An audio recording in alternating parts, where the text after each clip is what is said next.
Good evening, everybody. Yes, hello. We're back. I hope you didn't write us off thinking we disappeared. Well, so what I found out is there's some people that were behind on some episodes, so they okay. were able to catch up. Oh, perfect. Over the last 2 weeks. So the 2-week hiatus was planned. Now, I do want to say that while I was prepared and ready to podcast, how was your motorcycle class, Ron? How was again. out on the hog? You always find a way to blame me. Yes. For when we don't. I just call it like it is. I just speak the truth. Wow, man. Motorcycle class was really good. So it's a really good class.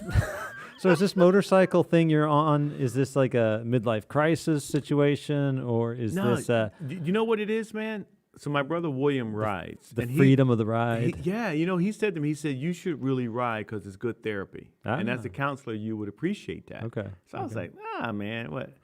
You know what? He's right. Yeah. I don't know what it is about being on the motorcycle. So we've been doing night rides. He outfitted my bike with lights. Oh. Yeah, you got to see it. It is some like LEDs and LEDs all underneath. Wow. So, and lavender, purple, orange. I mean, it's legit. So you got a couple. Let me get this right. You got a couple black guys on motorcycles at night in Quakertown.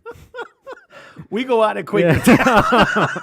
We fifth gear it out of Quakertown. Just in case. No, it's been good. It's been good. I'm getting it down, man. Okay. So yeah. Excellent. So while Ron's been out, experienced the freedom of the open road on the bike. Hey, counselors need therapy too. Yeah, that's true. So we've given him a break, and he took some vacation days, and we didn't pay him for those last 2 weeks off. So. Yeah, absolutely. But we were in God's beautiful creation. Yeah, experiencing worship, right, on the bike. Yeah, worship man. on the I tell you what. Oh, and then he outfitted my bike with speakers, Bluetooth speakers. So then I had my music going. Oh, it was a little bass going down the road. Yeah, the speakers aren't that good, but a little tenty. But it was still, it was a nice experience. All right. Well, if you see Ron on the road, LED lights. Yeah, LED lights. Yeah, that's him. Yeah, that's him. Yeah, all right. Yeah. Well, we're gonna wrap up our discussion with apologetics this week. All right. It's been a number of weeks, and then we're going to move on next week and talk about politics and the election. Oh, boy. Man, you sure you want to go there? Oh, man. Okay. All right. We can go there. So do you think as Christians we should talk politics or not? Absolutely, we should. Okay. Yeah. So let's talk politics next week. All right, we'll talk politics next week. I just threw that in there. I know. I saw that. Like off the top of my head. I know. I just gave us the news. That was good. Yeah. Sure. Yeah. We are citizens of this world and the world to come. We said that we were just going to have honest conversations on the Black and White Theology podcast. Absolutely. And where our theology intersects our everyday lives and issues of culture, we're going to talk about it. Absolutely. And with an election coming up and everything going on, let's delve into it. Now, we're not going to get into a lot of maybe particular political opinions about one candidate over the other. Right. What we are going to do is just how do we as Christians navigate this political scene? Right. Absolutely. It's important. Yeah. We can't hide under a rock. Yeah. We have to be in the world. Yeah. We have to let our light shine. We have to be salt. We have to be light. Yeah. And so part of that is casting your vote. Yeah. And in a democratic republic that we live in, do we have a responsibility as Christians to make our voice heard? Absolutely. Through the political process, and what does that look like? Yep. So it's really where the conversation will go next week and maybe the week after. Yep. Maybe we'll spend a couple weeks talking about that because I think it is something that a lot of Christians are just battling and struggling. Do I even vote at all? Right. Or do I vote for third party? Or do I change and vote? And so we're not going to tell you who to vote for.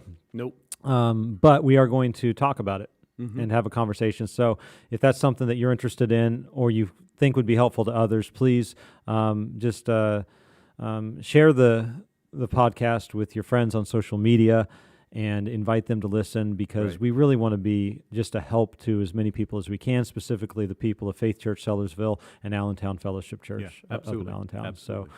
So, so next week, lever 9, pool lever number 9. Is there a lever number? Vote 9? early and vote often. Is there a lever 9? I don't know if there's. I don't know. I don't think there's levers anymore. It's a button. Not thing. in my voting precinct, anyway.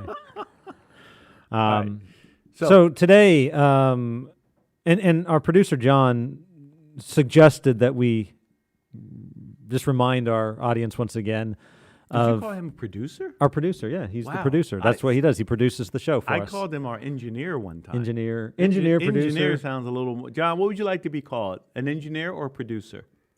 Producer definitely sounds better. Sounds higher, yeah, like he's the boss. Engineer sounds like if you're producing, you're kind of in charge of the whole show. So if something goes wrong, it's your fault, though. All right. Our producer, John Zwart, yes. Yeah. Did I say that right? For some reason today we have auto caption, closed captioning at the bottom of our Facebook feed. So on Facebook, really? Fantastic. I think that's an FCC rule now. Well, you can turn that off, I think, but I don't know how. You guys are up to par on the rules. So if you're annoyed with the closed captioning, that's our producer's fault. That's our producer's fault, right? There you go. There you go. Now our producer added that. I don't know why, but there you go. But yeah, he wanted you to let the people know what is black and white theology. What is that?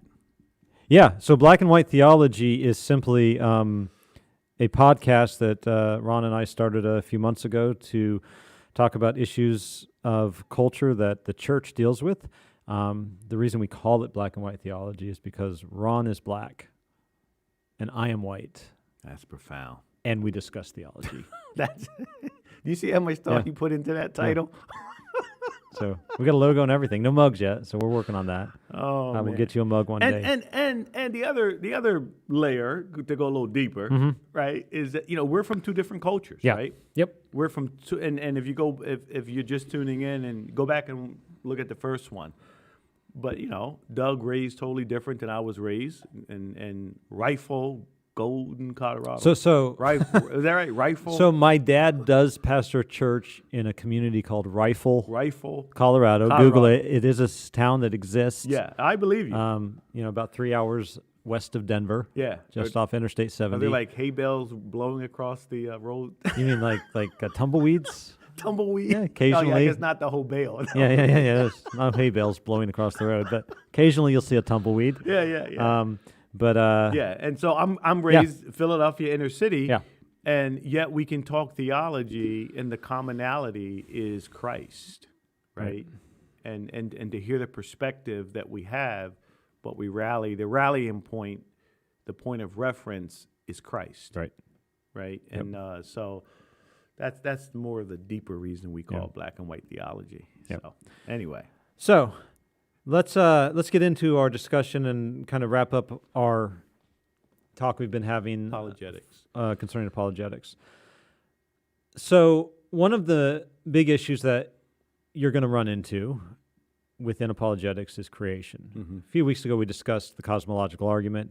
The fact that we're here necessitates that there must be a God, right? Yep. Unless the universe came from nothing and this experience that we have all started with nothing. Yeah.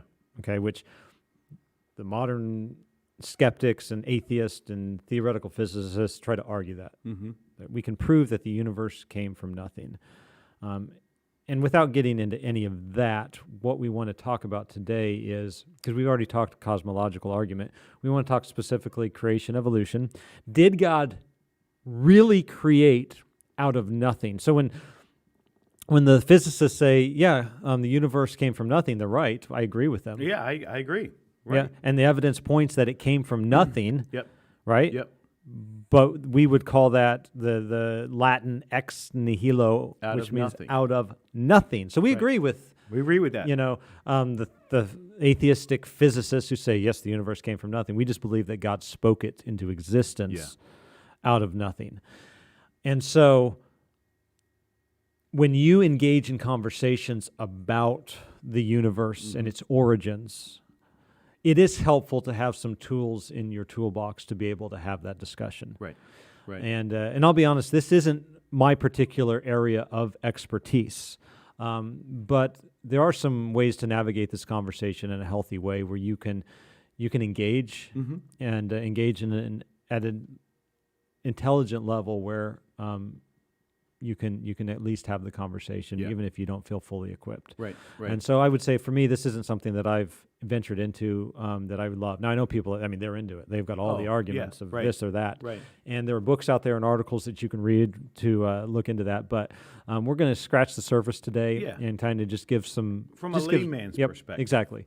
Talking to the people you run into in the community that you meet in Starbucks. Like, how can you bring up this conversation without having to go and read a bunch of physics books and all that kind of stuff. So, or science books, things like that. Yeah. So we've in previous episodes discussed the authority of the Word, right? It's authoritative. It is the Word of God. It is God's revelation to us. And so there's a number of ways that you can begin this conversation. And one of the ways that we began it was by establishing inerrancy, the authority of the Word of God, the fact that the Bible is the inspired Word of God, and thus it is God's revelation of Himself to us. Right. And so if that can be proven that the Bible is the Word of God, or at least given evidence to the fact that the Bible is accurate, then there's a foundation to build upon from there. Right. So Genesis 1 says, "In the beginning, God." So we would say that in the beginning there was God. There was not nothing, right? There was no earth, there was no creation, but there was God. And so even when the Scriptures say "in the beginning," the beginning of what? What does the Scripture mean when it says "in the beginning"? What was it the beginning of? Yeah. Well, this beginning, like you said, is not the beginning of God because God was always in existence, right? So as God has left His revealed Word to us, this is for our sake. As we're reading the narrative of how that life, everything we know, began. Here's how it started.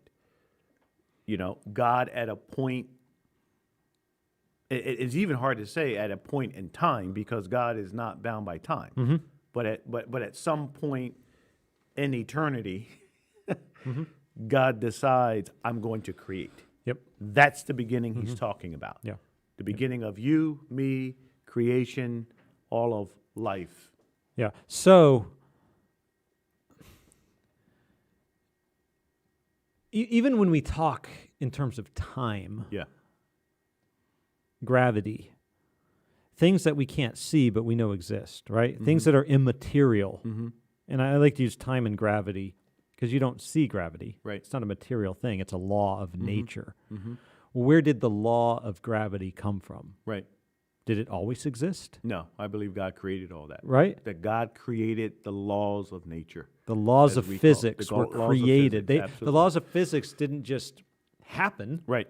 It's a law that was created. It came from somewhere. So even when you say the universe came from nothing according to the laws of physics, my pushback is very simply, well, where did the laws of physics come from? Right. They came from somewhere. Well, they just always were. So the laws of physics are eternal, timeless laws that govern the universe. Right. Where did those come from? Right. Where did the law of gravity? Where did the laws of physics come from? Yeah. And we would argue and say from God Himself. Yeah. He created the laws of physics. Yeah. He determined the law of gravity, and also time. Yeah. Where does the idea of time come from? Yeah. It comes from God who created. Yeah. So I find it very fascinating that the Bible begins with the idea of time. In the beginning is an idea that time is now something. Time is starting now. Yes. Yeah. Right. Yeah. If you will, the clock is now. So if God is so we think in because we're finite, we think in terms of time, beginning and end. So I've said this before, but it's easy for us to have the idea of a God who always is eternal and will always exist. To wrap our minds around the idea that God always existed is difficult for us. Yeah. Yeah. Because we think in terms of time. Right. Well, and this is why some of the pushback is, they say, well, you Christians believe that God created everything. Well, who created God? Mm-hmm. And it's like, no, Christians don't believe that God was created. Right. God always was. Yep. Well, that's impossible. Nothing can eternally exist. But you believe the laws of physics and the laws of science or nature always existed. Right. So it's like a double standard there, right? Either I believe in an eternal mind, an intellect that always existed, or you believe in substances, chemicals that always existed, right? Which, Yep. so. Yeah. So the idea of eternity past is something that I think, if I hear you right, we all adhere to at some level, whether it's Absolutely. the laws of nature, Right. they've always existed in eternity past, Yeah. or God himself has Yeah. always existed in eternity past. And Right. so this idea that God always was, so when Genesis 1:1 says in the beginning, all of a sudden God really creates time. Yeah. And in the creation of a universe, he creates time. Right. We've also said that God is a God who does exist outside of our time Mm-hmm. and space. Mm-hmm. Okay? And I always find it interesting when physicists talk about existence outside of the three dimensions that we experience, a fourth or a fifth dimension. And to some degree, without getting into that too much, I would say yes, that's God. Yeah. Right? Right. Right. Like that God is not bound by time and space. Mm-hmm. That's clear in the scriptures. But that the future is not a place that God will be. The future is a place God already is. Mm-hmm. And that might sound strange and for us to try to navigate, but if you look at the way physicists even try to describe time, ultimately it points to God. Mm-hmm. And so if you could exist outside of the three dimensions that we're in, what would you find? What would that be? What would that be? What is that experience? Yeah. Right? Yeah, probably God.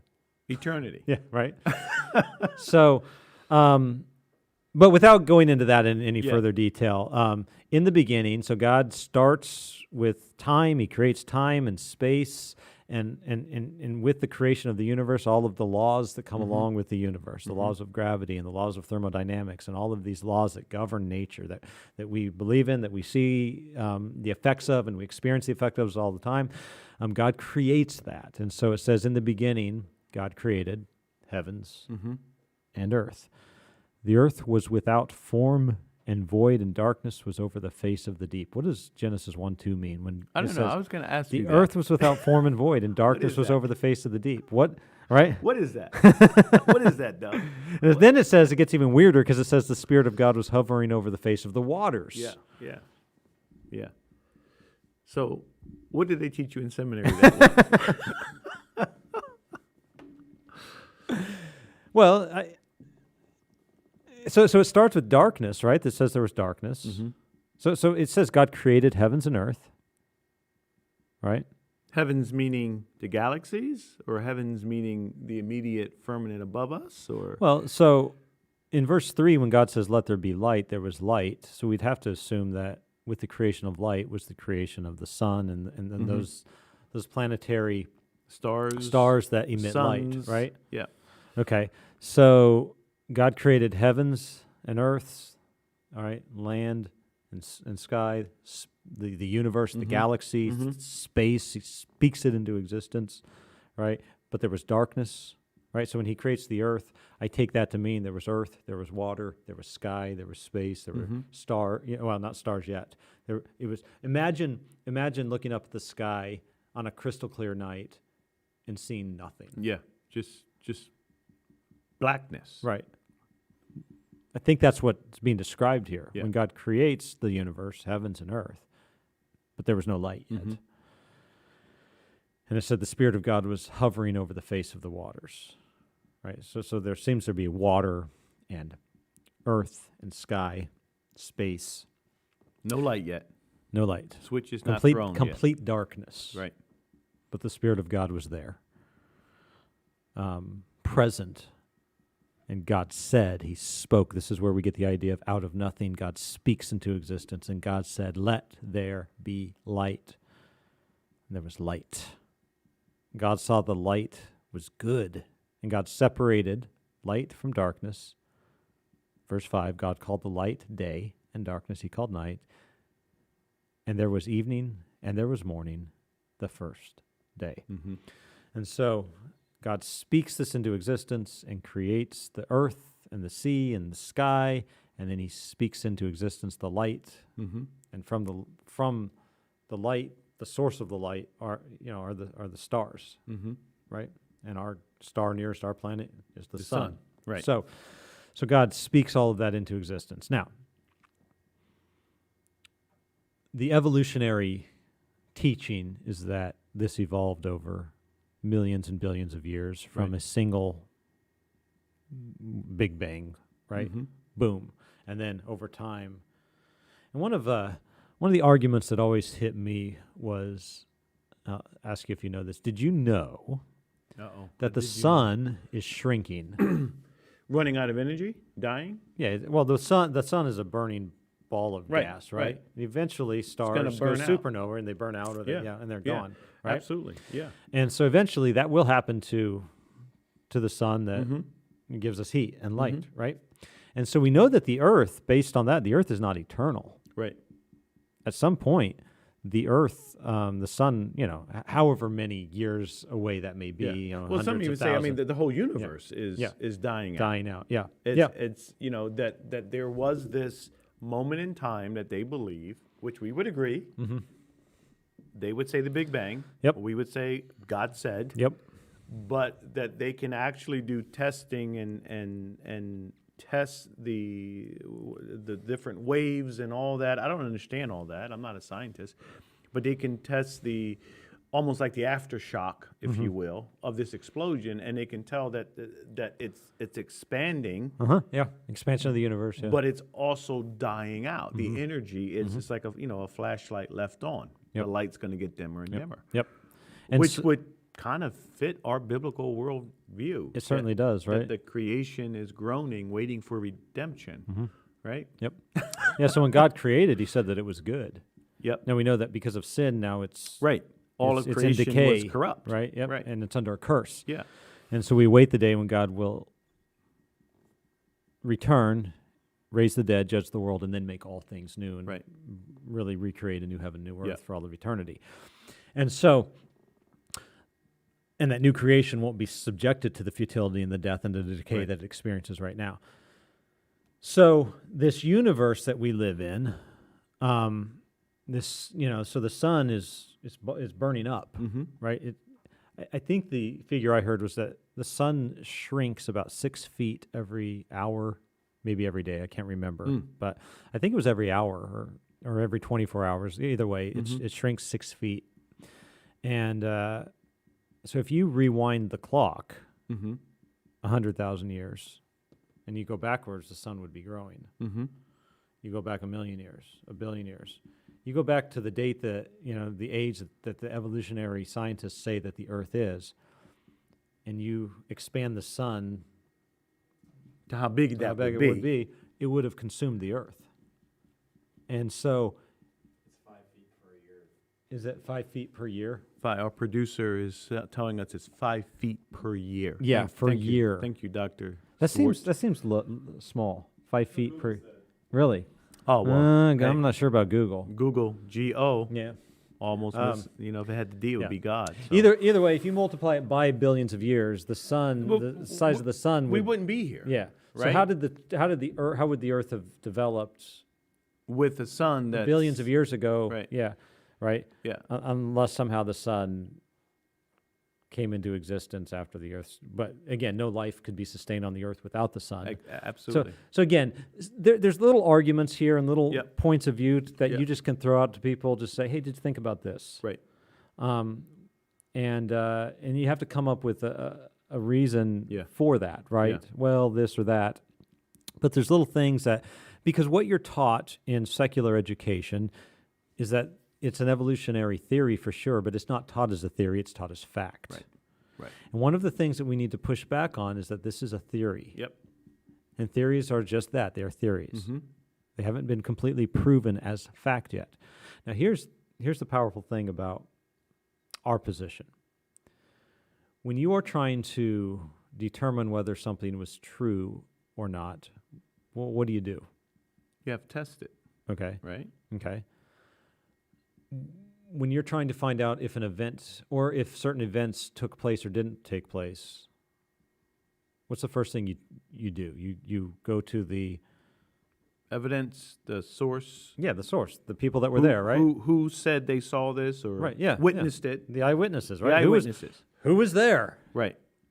Well, nobody. You talk to a secular, evolutionary scientist, and their response is, well, nobody was there. Yep. So neither of us can go Call back up to witnesses. the source and go Right. back to the person that was Yep. there Yep. and say, What hey, happened? what happened? So nobody's telling us what happened. And our pushback is what? Well, we do have an eyewitness. Right? Right? Yeah. And I think, and the reason I bring this up is I think people miss and blow over this and kind of gloss over this all the time. Yeah, absolutely. Absolutely. We have an eyewitness. Right. Right. And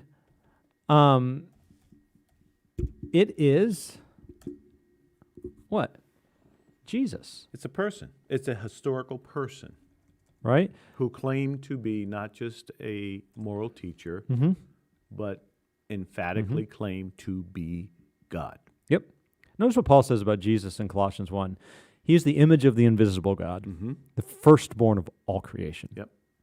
By him all things were Right. created. Yep. For by him all things Boom. were created in heaven and earth, visible, things that we see, and invisible. What Yep. don't we see? The spiritual things, but also those Right. laws of nature that Yep. we were talking Yep. about, the gravity you can't see. He holds all things Thrones, together. dominions, rulers, authorities, all things were created through him Yep. and for him. He is before all things, and in him all things are held together. Amen. Right. That's a powerful. Where did Paul get that theology from? Right. Where did Paul get this crazy idea that That this Jesus was God. Jewish carpenter from Yeah. Nazareth Yeah. actually created the world? Yeah. Well, because Jesus is like, oh yeah, I was there. Yeah. I did it. Yeah. I was there. So the crazy thing is we have an eyewitness. We have and then this is important, Doug, because this is where we need to tie it all together now. Because the pushback is going to be, well, of course your Christian faith is going to say Jesus was God. That's what makes you guys Christians, right? Okay, yeah, right. But we have a historical person who lived, a historical person who was crucified, and a historical person who got up out of a grave. Which is why one of the biggest attacks on Christianity, even today in 2020, is trying to disprove the resurrection. Yep. If the resurrection didn't happen, why are atheists still trying to go around the country and say, look, this didn't happen? Okay, let it go.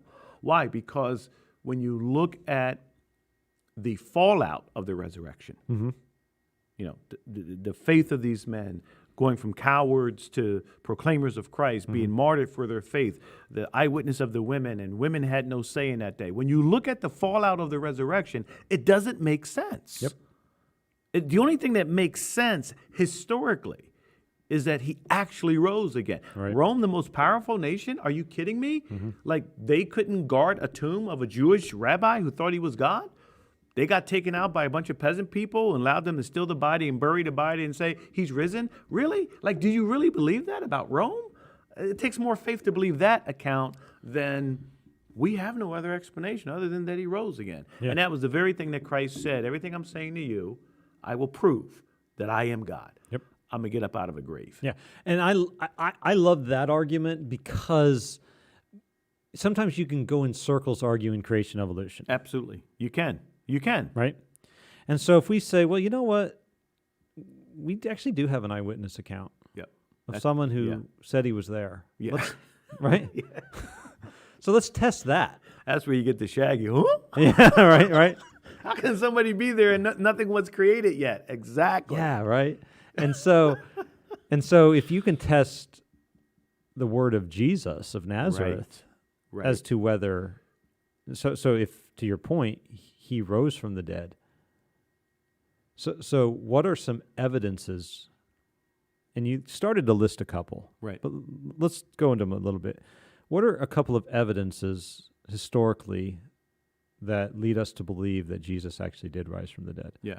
Well, one would be, again, the eyewitness accounts of, first, you got to start with the crucifixion. You can't have a risen body if you're not first murdered. Right. So Right. so history, and not just the Bible, but just history Right. tells us that Jesus of Nazareth. Right. This was a lived. man that was crucified, murdered, crucified, but punished for trying to cause an insurrection against the king. You know, that's the secular account. All right. So he was crucified. We know that he was purported, the secular accounts will say, to have risen. Yep. Okay, so you say, well, they're not saying that they believe but there was a secular report going around. The news reports were saying that this man. Yeah, just a simple history. This isn't even theology. No, this is just history. Right, exactly. And so then we come down to, let's look at the eyewitness accounts we have in the New Testament. Okay, you look at the eyewitness accounts where they are saying that the first person on the scene was a woman. To witness to the fact that Jesus Christ was not in that tomb. And in the one account that they saw Jesus. Okay? You say, so what? Of course they're going to say he rose again. Well, no, what you don't understand historically is women in the ancient Near East, their say meant nothing. Yep. So why, if I'm trying to prove that Jesus rose again, would I say the first person who saw Was a woman. was a woman? You have to answer that question. If you're that doesn't make any sense. If you're fabricating the story, you're going to leave that out. I'm not going to use a woman. I'm going to say Peter and John Yep. went to the, right? So you have to look at that. And again, this is not the smoking gun, but it's all of these pieces of corroborating evidence that you put it all together and you say, wait a minute, how about this? The night before he was crucified, they all left him. Peter denied him, said, I never knew the man. Okay, now how do you explain them going from that to becoming martyrs for the faith? Well, they were sorry for denying Jesus. Really? You really think that's what the motivation was? They ran, they were cowards because Rome had now arrested Jesus. But now they felt bad about it, so they say, you know what? Let's just go ahead and say he was God at the point of martyrdom. That doesn't make sense. Psychologically, you would have to be insane. Well, and you could maybe get a couple of them to go along with that. But all of them? Every single one of them Right. that were cowards Yep. are now suffering and dying for this one claim. He rose from the dead. He rose from the They dead. preached the resurrection of Christ, Yep. and it cost them their lives. Right. And if you look at the lives of these disciples before he was crucified, look at how their faith was all over the place about who is he. Even his own family thought he was crazy, right? So how do you explain all of that gets washed away because they regretted forsaking him? So now they have it just, like, things don't operate that way in 2020. No. There's a couple of theories that, well, okay, so obviously history says that the tomb was empty. They could never produce a body. So the disciples, in an effort to create this religion and gain followers and create power, and gain power, like, what's the motive for, what would have the motive been for the disciples to lie about it, to steal the body and say he had risen from the dead? Because it didn't gain them wealth or power or notoriety. It gained them death. They led lives pretty much of poverty and death. Right. And, It and suffering. didn't gain them anything. Right. So I'm thinking to myself, okay, so say you're Peter and I'm James, and we're like, hey, let's go take the body of Jesus. Go bury And- it someplace. Yeah, let's go bury it in your backyard, Peter. Yep. And we'll tell everybody Yeah. that he rose from the dead, and we'll just keep this thing going. Now right? we know. Right. We know it's a lie. We know it's a lie. Yeah, We know yeah, it's a we're- lie. Yeah, Because people try to say, well, people believe crazy stuff all the time and they die for it. No, but they really believe it. yeah, they actually believe it's They true. actually mentally they're not stable. most they people believe. will not die for a lie. Absolutely. And so when they thought the mothership was coming and people took their lives, or they thought that Jim They Jones actually was some believed type it of was gonna happen. They actually believed it. So you're telling me now we're going to bury the body in my backyard. I know that's the corpse of Jesus. Yep. Okay, you ready to start preaching? All right, here we go. So- on so- three. so- He's alive. Yes, He's right. So we do it. And guess what? People are following, right? And they're believing. And then all of a sudden, To gain Rome. what? All of a sudden, Rome comes in and says, "Mm-mm, There is no king but there- Caesar. There's no king but Caesar. Stop preaching that, or we're going to kill you." Or die. No, we're going to keep preaching it. At some point, you might go along with it. At some point, I'm going to be like, Yeah, I'm not preaching that anymore. "Hey, Yeah. they're going to be like, hey, James, crucifixion or denounce it." I'm going to Right. be like, all right, guys, the jig's up. All right, I'm sorry. Yeah, The body's in Peter's the body's backyard. in Peter's backyard. All right, Right, 'cause you have nothing to At some gain. point, the jig is up, guys. Yeah. We're not going to give our lives for this. For what? It's a lie. It doesn't make sense. But every one of them was like, no, we will be preached to the death. Yeah, He's risen. yeah, Because it was true. Right. Like, how do you go from being such cowards to being such bold, ferocious, Right. fearless? Right. Because if they saw Jesus rise from the dead, what could death do to them? absolutely. Right. Absolutely. If Jesus was coming back to raise the dead, Yeah. take my life, Yeah. crucify me. I've seen Jesus rise from the dead, and he's promised I'll rise with him on the last day. Yeah. Yeah. What can you do to me? Absolutely. And that's the way they lived their lives. Yeah. It was Yeah. powerful, and Absolutely. it changed the world. Yeah. And therefore Christianity spread like you have to do something with the fact that Christianity spread as fast as it did in the first and second centuries, Right. with no electronic. Yep. It was all just missionary enterprise, planting churches, word of mouth, Yeah. people dying for Yeah. the proclamation of Christ raised from the dead as King of Kings and Lord of Lords, and it just spread, Yeah. and it just spread, and it just spread, and so you have to do something with the fact that Christianity just spread throughout the Jerusalem, Judea, Asia Minor, and off into the othermost parts of the world. It's really something that you just have to wrestle with that at some Right. level, Right. and so if you go in and so let me just ask you, because I know you teach a lot of apologetics and you get into this stuff in some of your teaching. What are some resources that you can send people to where they can kind of go into this at a deeper level? Because we're kind of just scratching the surface right now. So, I mean, a great resource is The Case for the Resurrection, Okay. right? Who wrote that? Lee Strobel's Okay. book. The other one is Cold Case Christianity is a great website. That's Wallace, is that? Yeah, that's Jim Wallace, Cold Case Christianity. He does a whole thing on the resurrection, investigating it from a detective standpoint. Explain his story is fascinating to me. Yeah, so Jim Wallace, and you can Google him. Some of you may have seen him on Dateline, but he's a cold case detective, Los Angeles. A cold case, of course, is a murder case. Murder cases never From close. years past that Yeah, were never murder solved. cases stay open until they are solved. Yep. So he has solved a number of murder cases that were 10, 20 decades years old. No witnesses. All the evidence is kind of gone, Yeah. but he's able to solve these cases. He does it by all of these little pieces of evidence, puts it together, it makes a case. So anyway, his wife became a believer. Jim was raised in a Mormon family. His wife becomes a Christian, starts to go to church. So he starts to go, but really He's not interested. he's at not all. interested. Yeah. So he decides to use his detective skills, and he said, I'm going to look at Christianity basically as a cold case. The claim that these documents are from real eyewitnesses, I'm going to use my case or my skills that I use in solving cold cases, and I'm going to investigate the case of Christianity. Now his goal His goal was to debunk was it. to debunk Christianity debunk it. and tell people, And say, tell his "Look, wife how ridiculous it is. Here's the evidence. Yeah. This is not real. These eyewitness accounts are not real. It's all fake. It's all made up. fake. Yeah. They made these It's things fabricated, up. And when he started doing his investigation, he said the evidence was overwhelming. Yeah. He would have to go against his own training and the things that he found if he was going to debunk it. And so now he goes all around doing things by way of seminars and presentations on cold case Christianity. Yeah. Really good It's stuff. a great resource. A lot of videos on his YouTube site. So and he does something on the resurrection.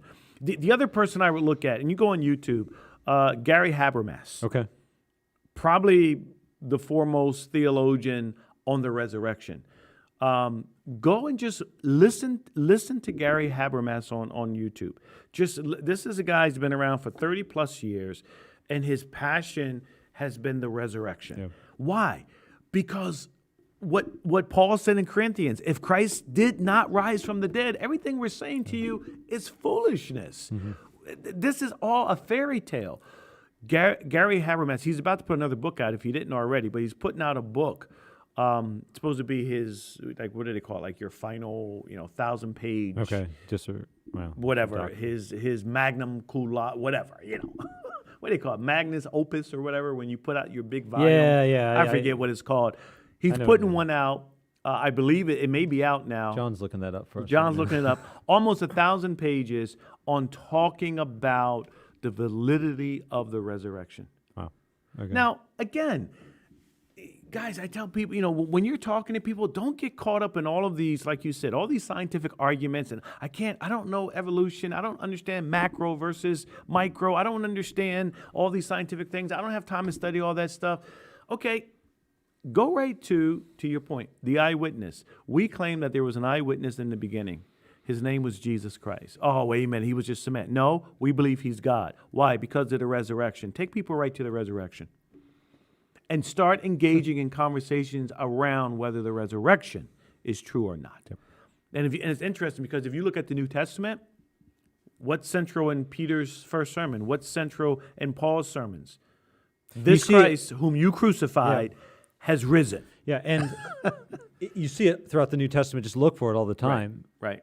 Throughout the book of Acts, we preach the resurrection. We preach the resurrection. They preach the resurrection. Yeah, absolutely. Where you expect it to say gospel, they said resurrection. They say but the there is no resurrection. gospel without resurrection. Exactly. And so I tell people, when you talk about apologetics and you're just talking to your friends, start with the resurrection. Mm-hmm. Because if the resurrection is true, now back up. Well, then God is in the person of Christ. He is God in the flesh, which means everything he now says, I believe. Why? Because he's God. Yeah. So start there and work your way backwards.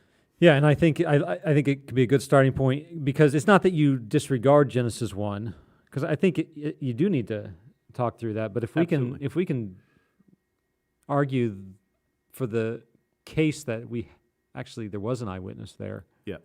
and that he told us exactly what happened, Right.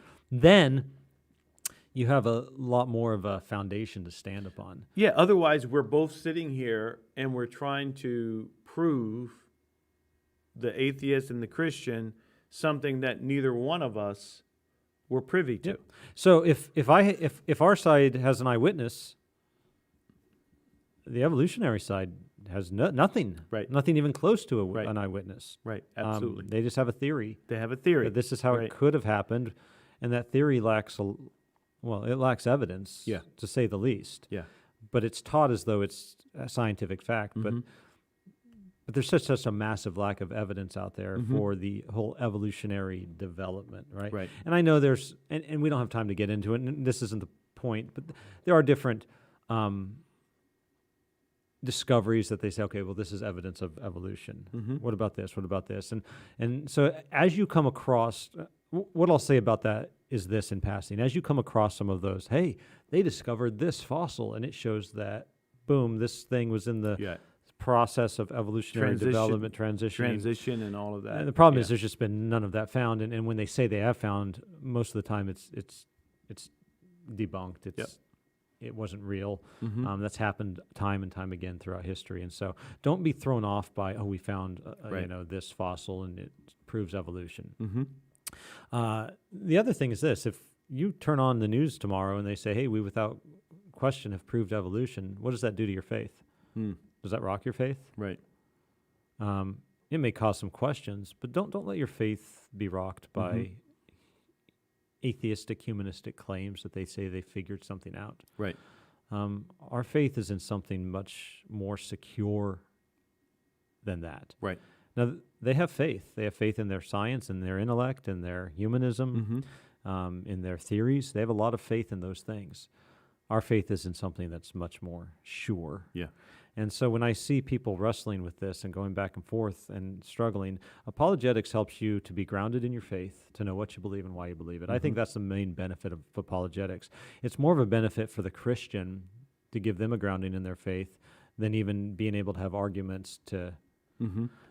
but kind of coming full circle to our discussion on apologetics, to give an answer for the hope that lies within you without fear. Yeah. Most people are afraid to have this conversation because they don't have an answer for the hope that lies within them. They're afraid that maybe they'll be swayed, or maybe they'll look stupid, or they won't have the answers. And so apologetics equips you to have the answer, to give a hope of the hope that lies within you, and answer with it creates courage, right? It creates the ability to say, no, I'm going to stand and I'm going to speak truth, and I'm going to do it in a clear way, and I'm going to do it in a way that's understandable, and you're going to be made fun of. You're going to be mocked. Sure, you're going to be absolutely, ridiculed. You're going to be looked upon as stupid. Yeah.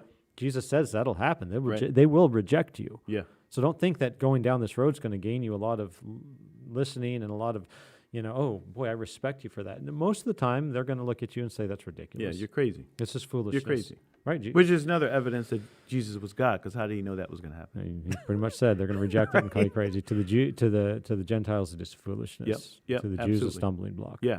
Another great resource before we wrap up here, Josh McDowell. I mean, a lot of you guys remember Josh McDowell. 30 years ago, wrote the book "Evidence That Demands a Verdict." Right. He released that book again with his son Sean McDowell, Okay. and they released an updated version. Okay. So it's updated examples and the whole bit. So go on Sean McDowell's YouTube channel. Tons of videos where he deals with these issues. Yeah. And he's carrying on the work that his dad started 30-something years ago. Awesome. But the evidence, the bottom line, guys, the evidence is so overwhelming that you have to choose to walk away from it and say, no, I just don't want it. And so, to your point, you have to know why you believe what you believe and go beyond the Sunday school lessons. Yes. Because the culture is pushing back, and we have sure answers we can give. So you say, I don't know where to go. Well, we just gave you a bunch of resources, videos you can go watch on YouTube, and God will bring those people in your path. And I love the resurgence of apologetics in the Christian world. And listen, there's no reason for not being equipped in this area. There's so many resources out there. If you're not equipped, there's no excuse for that. Absolutely. You can't blame it on your pastor. Nope, or, I don't have money to go to seminary. I mean, all the stuff that's online now for That's free. just free. It's just free. Yeah. YouTube videos. Frank Turk's another one. He's got some Frank good Turek, crossexamine.org, crossexamine YouTube channel. Mm-hmm. I mean, these are guys, and here's the thing I love about it, because Christianity is so, sometimes people are like, oh, you guys are just Bible bangers. These are guys who are trained not only in theology, but in the sciences. Mm-hmm. Yep. I mean, these are guys. I think about John Lennox, Oxford professor of mathematics, good. loves the Lord and can defend his faith from an intellectual standpoint, and it's not a blind faith. And to hear him go against somebody like Richard Dawkins, where Richard Dawkins, a number of times in one debate, just looked at him and didn't have an answer for him, right? Look, don't be afraid of apologetics. Don't be afraid of questioning what you believe. I tell people all the time, I want the hard questions because I don't believe what I believe because it works for me. Yep. I believe it because it's true. Or it makes me feel good. Yeah, because it makes me feel good. And guess what? If it's not true, I want to know. I want to know, and I'll drop it in a minute. Yeah, I don't want to live my life for something that's not true. Living for a lie, right? Living a lie knowing I got a corpse in my backyard. Yep. That's foolish. I'm not going to do that. All right, on that note, all right, we'll wrap up the apologetics study, and next week we will meet next week, same Christians and politics, bat time, same bat place, right boy. here, and we'll talk politics next week. Talk politics. All right. Until then, that'll probably be our most viewers right there. Yeah. So we'll promote that. Until then, have a great week. We'll see you next week. Right.